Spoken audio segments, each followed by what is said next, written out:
La militarisation, c'est ce que nous voyons presque tous les jours. Nous voyons des hommes en armes, les violences qui se passent. La RDC est entourée par 9 pays où les frontières sont poreuses et les armes entrent. Le problème avec le militarisme dans notre pays, c'est la détention illégale des armes. Le conflit où on voit les rebelles et les forces négatives qui viennent avec des armes un peu de partout.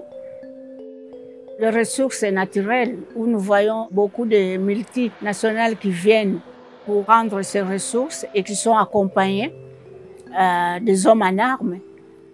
Les conséquences, ça signifie que depuis des décennies, la RDC n'arrive pas à avoir une paix durable. La RDC n'arrive pas à se développer comme il faut.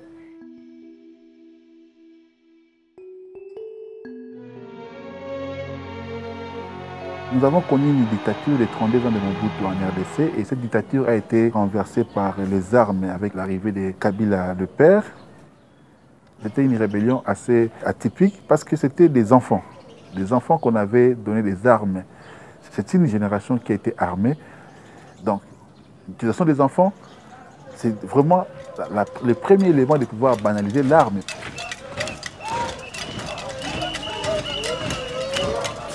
L'armée congolaise aujourd'hui est le fruit des brassages de plusieurs fractions des rebelles. La police congolaise, c'est aussi un rassemblement des anciens militaires de l'époque de Mobutu. Donc c'est vraiment une police très militarisée.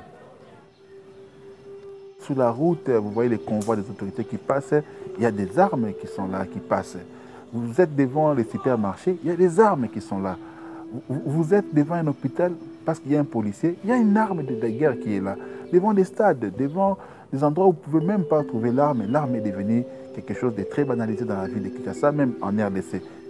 Il y a un grand débat au niveau de la justice parce que les juges militaires disent que tant que le policier sera détenteur d'une arme d'assaut, d'une arme de guerre, le policier restera justifiable devant le cours militaire. La police congolaise jusqu'à présent tarde à être réformée pour que nous puissions avoir réellement une police civile.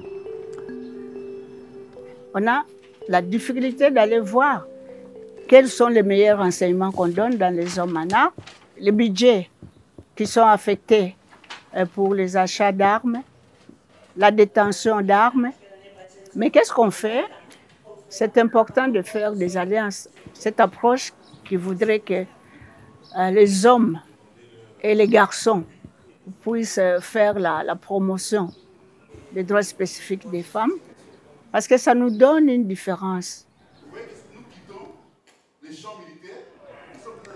Mon engagement vient de par une réflexion personnelle que je menais. Nous avons à peu près 52% de la population qui sont féminines. Alors, de par ma réflexion, je vois des individus comme étant des talents. Comment nous pouvons mettre en place un système qui essaie de mettre à l'écart 52% des talents de la population et 48% sont obligés de pouvoir répondre aux différents défis auxquels le pays est confronté. Il y a besoin de l'apport de tout le monde.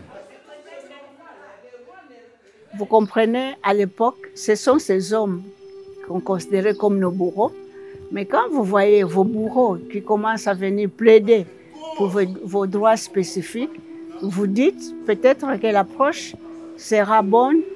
C'est là où nous essayons de contrer tout ce qui est masculinité militarisée, de pouvoir aider les femmes pour faire avancer leurs droits.